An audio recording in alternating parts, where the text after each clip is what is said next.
Hola, bienvenidos una vez más a ¿Qué aportamos? En el episodio de hoy estamos con la psicóloga Rosa Sánchez, quien nos platicará acerca de un tema que es muy importante. Hoy vamos a hablar sobre los cambios en los adolescentes. Bienvenida y muchas gracias por estar aquí. Al contrario, muchas gracias por invitarme. Es un placer y un honor participar con ustedes. Pues adelante, los escucho. Ok, muchas gracias. Y bueno, ¿puede comenzar contándonos un poquito acerca de en qué consisten estos cambios o cuáles son los principales cambios en esta etapa? Claro, fíjate que pues el ser humano está desde antes de nacer. De hecho, la vida siempre está en constante cambio.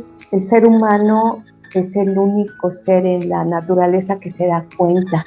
A veces no, pero independientemente de que no se dé cuenta o si se dé cuenta, los cambios se presentan de manera constante. Cuando somos bebés, somos menores de edad, somos unos chicuelos hasta aproximadamente por ahí de los 7, 8 años, vivimos a plenitud.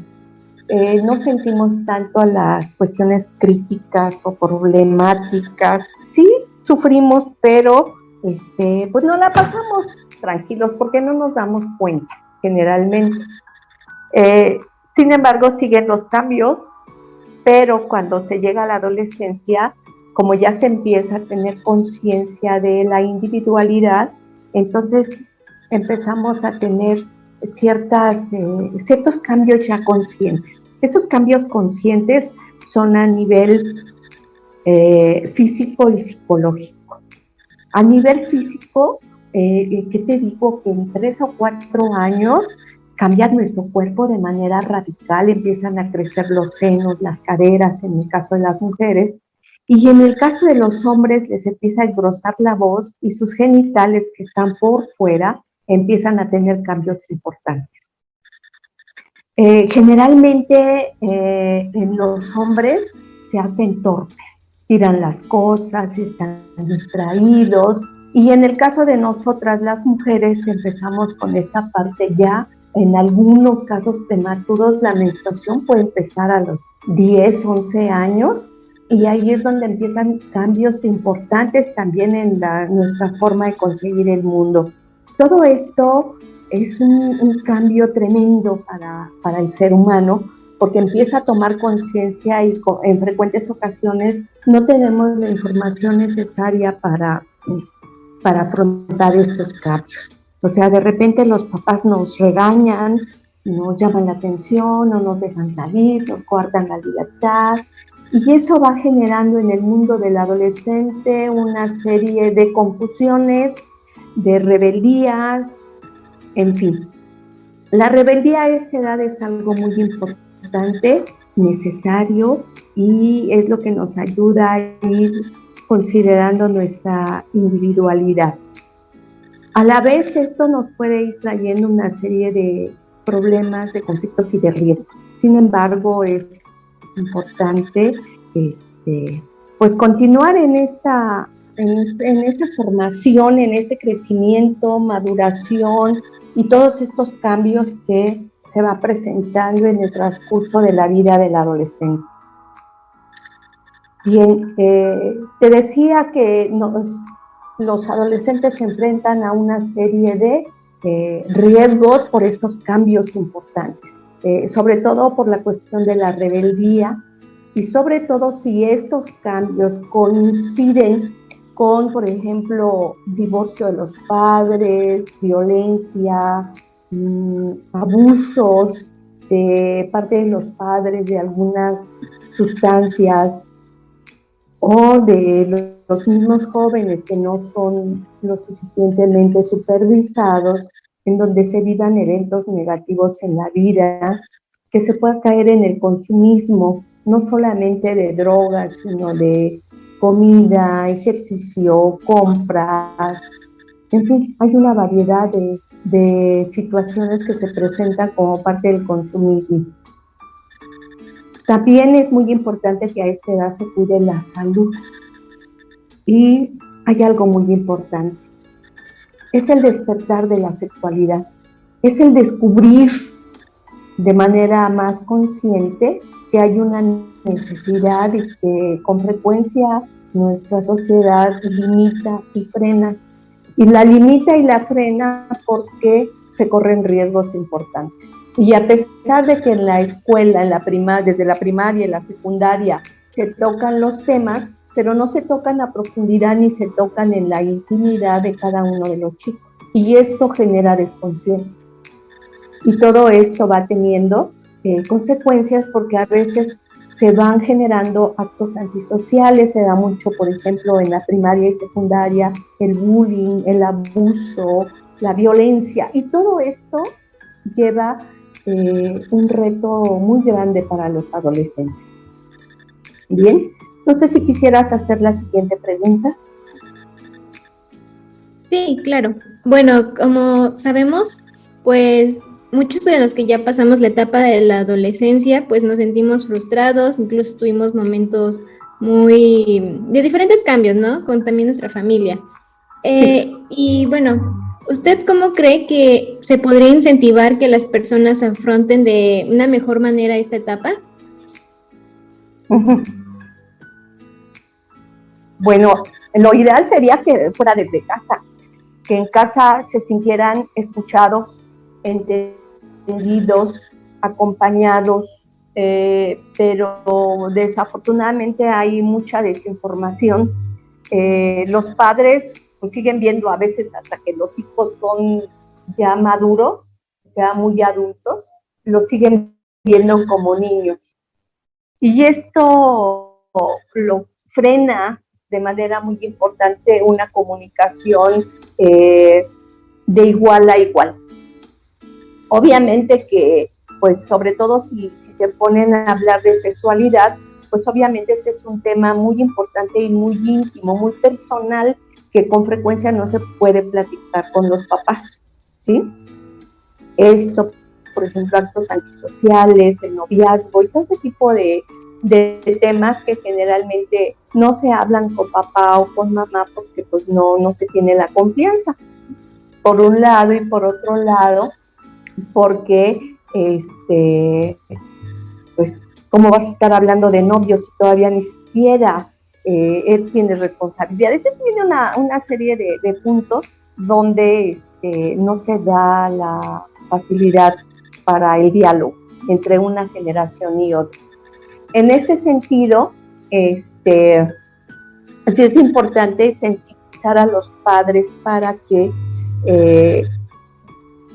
se ubiquen en esta línea tan delicada entre ser autoridad, ser guía, entender a los adolescentes. Y por otro lado, también los adolescentes pues necesitan una formación externa a la familia que los guíe, que les permita expresarse, que les permita hablar de lo que realmente les interesa. Y obviamente pues en este punto entramos con los psicólogos, algunos maestros, y los jóvenes a veces buscan a sus coetáneos, o sea, a sus compañeros, para compartir, para hablar, y con frecuencia se hacen grupos, se hacen bandas, se hacen equipos en donde aceptan o rechazan. Entonces ahí el joven va desarrollando a veces esta sensación de desconfianza, de falta de aceptación, pero obviamente que tener amigos es una de las partes más importantes para ir desarrollando pues ese conocimiento acerca de sí mismos. Bien, entonces sería la comunicación con los padres, tener una buena relación con los amigos, y si se tienen problemas o dudas serias acerca de cualquier punto, pues es importante buscar un especialista. Ok, y bueno, en esta parte algo muy interesante que nos comentó es que es clave identificar como aquellos cambios que pueden llevar a algo negativo, ¿verdad? Entonces, en esta parte, además de la familia, ¿qué más podemos hacer para identificar en nuestros familiares o amigos cambios que no sean positivos? Mira, no serían los cambios, serían los factores de riesgo, ¿sí? O sea, estar al pendiente de qué factores de riesgo se pueden estar presentando en la vida de un adolescente, como pueden ser divorcios, violencia. La violencia va desde la burla en casa, desde la burla en todo sentido, la falta de autoridad, estar al pendiente de, sobre todo esto sería para los padres, que estén al pendiente de qué es lo que está pasando con los jóvenes y escuchar, identificar cuáles son los hábitos que pueden estar poniendo en riesgo a un adolescente. Y te los vuelvo a repetir, que serían actos antisociales, sexualidad, drogadicción, consumismo y eventos negativos en la vida.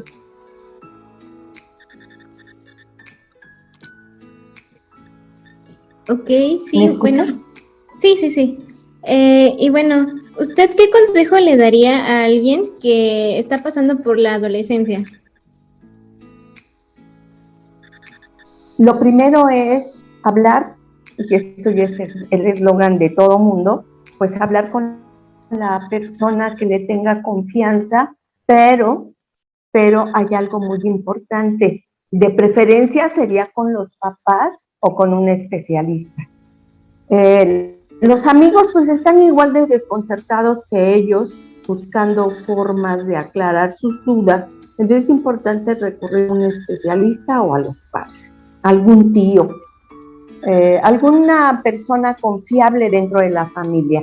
Podría ser uno. Otro podría ser pues buscar en la literatura. En internet no recomiendo mucho porque hay mucha información distorsionada, ¿sí?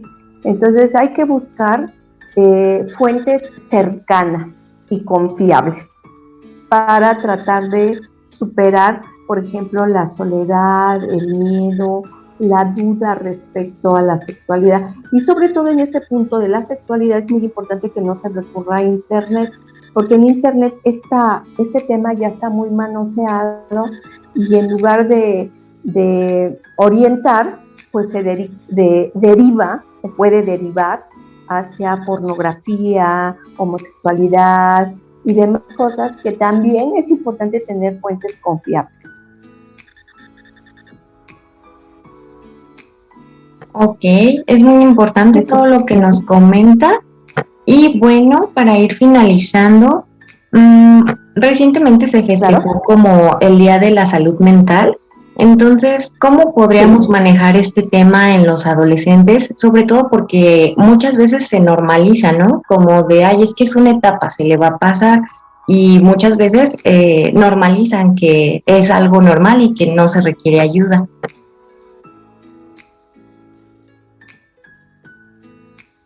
Es que la pregunta es sumamente amplia. ¿Qué se normaliza? ¿El cambio en la adolescencia? Los cambios en la adolescencia son, podríamos decirlos desde el punto de vista, pues es una patología, pero es una patología normal.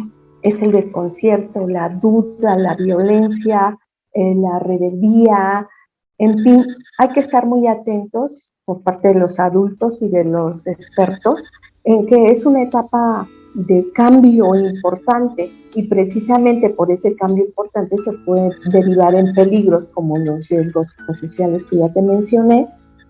Y sí, pues hay que estar al pendiente, pero sobre todo que los jóvenes estén dispuestos a hablar, a expresarse, a comunicarse. Y obviamente pues esto no es un trabajo de un día, es una forma de educación, de guía, de entendimiento, de comprensión, y obviamente los padres necesitan formación para poder orientar, porque generalmente se basa en gritos, golpes, exigencias, humillaciones, y esto es lo que sí yo les pediría a los padres que traten de evitar. En la adolescencia ya es muy importante evitar golpes, gritos y exigencias. Si no se construyó una buena disciplina en los primeros años de vida, en esta edad, cualquier situación de presión exagerada puede llevar a situaciones críticas. Entonces sí es muy importante que los padres estén formados e informados sobre esta etapa de la adolescencia. Sí, es importante lo que nos menciona, sobre todo cuando nos dijo que si se construyó la disciplina antes. ¿Y cómo es que se construye la disciplina antes de la adolescencia? Pues desde el punto está aquí que si el niño está siendo educado por la abuela, por el tío, no tiene una constancia de autoridad y eso lo desconcierta. O sea, ¿quién le hace caso? ¿A la mamá, al papá, al tío, a la abuelita, al primo? No hay una constancia de autoridad y entonces desde ahí pues ya se va deteriorando la percepción del niño, no hay una adecuada orientación y guía, y obviamente cuando se llega a la adolescencia, pues, ¿quién los para? No es imposible, desde luego que no, porque te vuelvo a repetir, el ser humano está en constante proceso de cambio, pero si ya se tiene una guía desde que están en la primaria, desarrollar ahí hay etapas y hay puntos que es importante ir desarrollando, por ejemplo, la disciplina, el orden, el compromiso, la responsabilidad. ¿Hacia qué? Pues hacia todo lo que les corresponde, que es pues levantar su plato. Algo tan sencillo como es tender la cama tiene una trascendencia futuro radical, ¿sí? Radical. Entonces, hay cosas, hay detallitos insignificantes aparentemente desde los primeros años de vida que van a repercutir tanto en la adolescencia como en la edad adulta. Algo tan sencillo, te vuelvo a repetir, como tender la cama, tomar agua en lugar de refresco, comer frutas y verduras en lugar de comer todos los días pizza. Se van generando hábitos, gustos, y está bien que se tomen el refresco y se coman la pizza, pero que no sea parte de la alimentación fundamental, y eso pues viene pues, desde los primeros años de vida. Yo he visto familias que se compran una coca y ya le van llenando la mamila al niño de coca, al bebé, o que el niño está llorando y le dan el teléfono para que se entretenga. ¿Sí? Cada quien sabe cómo educa a sus hijos y pues como no hay conocimiento, pues entonces quién sabe a dónde se vaya. Entonces lo primero que hay que hacer es educar. Fíjate que me quiero quedar con este comentario que una vez le preguntaron, dicen, no sé qué tan cierto es, pero bueno, ahí te toca aquí investigar, que una vez le preguntaron a Napoleón Bonaparte, le preguntaron, este tipo era muy inteligente, entonces le preguntaron, señor, ¿a qué edad es importante empezar a educar a los hijos? Y todo el mundo pensaba que pues a los 5, a los 7, a los 8. Su respuesta fue 25 años antes de que nazca. Esto quiere decir que los primeros que se tienen que educar son los padres. Educarse para poder entender, para poder guiar, para poder formar a una persona de bien para la familia y para la sociedad. El ser humano es el único ser que no nace caminando, ¿sí? Si tú ves el parto de un caballo, en cuanto la yegua sale de la yegua el caballito, se da tremendo trancazo en el suelo que eso hace que se levante inmediatamente. Los perros a los 15 días abren los ojos, los gatos a los 15 días, y una vez que abran los ojos, ¿quién los para? Se van, se alejan, no miden el riesgo, el peligro, porque son animales. Pero el ser humano se tarda aproximadamente 18 años para ser independiente. Si lo hace antes, se enfrenta a serios peligros que en muchas y frecuentes ocasiones, pues, salen bien, pero salen con muchas heridas, con mucho dolor, con mucha tristeza. ¿Sí? Entonces sí es importante que el ser humano siga siendo cuidado desde sus primeros días, porque ese es el resultado que va a tener cuando sea adulto. Aquí termina el episodio de hoy, gracias a los que nos siguen escuchando y muchísimas gracias a nuestra invitada, la psicóloga Rosa Sánchez, por compartirnos acerca de su experiencia en este tema tan importante. Y bueno, si alguien quisiera mayor asesoría, ¿cómo pueden encontrarla en las redes sociales o en internet? Me pueden contactar en internet como Rosa Sánchez Morales. Ese es mi correo, Rosa Sánchez Morales. Y nada más con que pongan mi nombre van a aparecer muchos de mis datos en pues en las redes sociales. También es mi correo y me pueden contactar a través de psico.mx. También ahí hay una lista de psicólogos, entre otros, ahí voy a aparecer yo. Y me pueden contactar también en Google, también ahí aparezco, para lo que puedan necesitar, con mucho gusto, pues aquí estoy. Fue un placer estar con ustedes. Muchas gracias.